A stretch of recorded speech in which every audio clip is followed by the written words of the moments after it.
दिनांक 14 डिसेंबर रोजीच्या रात्री 9 वाजेपासून ते 15 तारखेच्या सकाळी 8 वाजेच्या दरम्यान दंडेवाला बाबानगर वाल्मिकी वसाहत या ठिकाणी राहणाऱ्या 75 वर्षीय आजी लीलाबाई हिरामन सूर्यवंशी या मृत अवस्थेत त्यांच्या राहत्या घरात मिळून आलेल्या होत्या.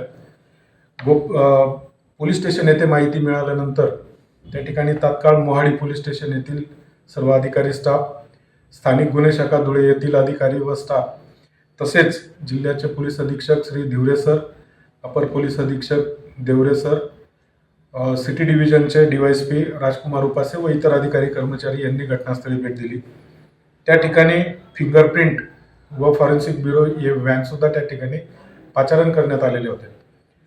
घटनास्थळावर मृत महिलेच्या जवळ एक मनगटात घालण्याचे एक घड्याळ दिसून आलेले होते.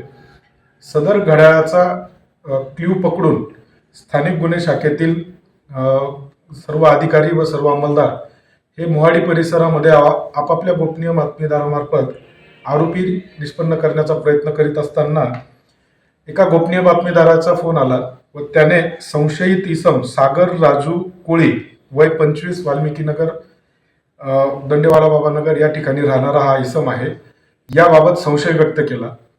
सदर इसमास त्याच्या घरी व त्याच्या नेहमीच्या थांबण्याच्या ठिकाणी तपासले असता तो त्या ठिकाणी मिळून आला नाही. पुन्हा गोपनीय बातमीदाराने फोन केला की तो महबूब सुबानी दर्ग्याजवळ बसलेला असल्याबाबत माहिती मिळाली. त्याला त्या ठिकाणाहून चौकशीसाठी ताब्यात घेतले, विश्वासात घेतले, परंतु सदर आरोपी घटनेबाबत कुठलीही माहिती देत नव्हता.